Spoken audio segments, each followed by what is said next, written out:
Février dernier, lors du dernier vote aux Nations Unies sur la guerre en Ukraine, le Gabon s'est abstenu de condamner l'agression de ce pays par la Russie. Est-ce à dire qu'à vos yeux, la violation de l'intégrité territoriale de l'Ukraine, ça compte moins que votre partenariat stratégique avec la Russie? D'abord, il est juste de rappeler que le Gabon a clairement condamné la violation du droit international. Il faut d'abord le rappeler. Et que par la suite, le Gabon a estimé qu'il a, aux Nations Unies, un rôle à jouer. Il a aussi des intérêts stratégiques à préserver. On ne va pas commencer à demander à chaque État de justifier son vote aux Nations Unies.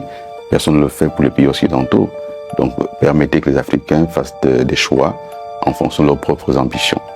Donc ce partenariat stratégique avec Moscou, c'est important. Ce n'est pas ce que j'ai dit. J'ai dit que le Gabon fait des choix aux Nations Unies en fonction de ses intérêts. C'est une guerre qui est très loin du Gabon, qui est très loin des pays africains.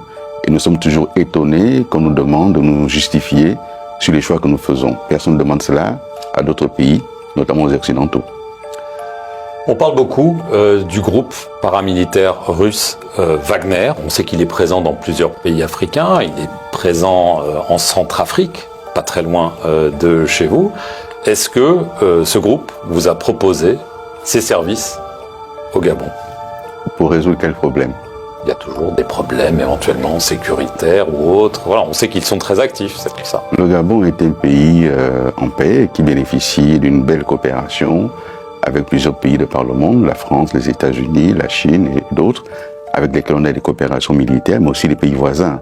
Nous ne sommes pas encore à un stade où on ferait appel à un groupe paramilitaire soit-il, parce qu'on n'a pas ce problème à résoudre chez nous. Mais sur le principe, est-ce que vous y êtes totalement opposé, justement, à avoir recours à ce qu'on appelle des mercenaires? Ça va être difficile de me prononcer sur ce qui n'existe pas.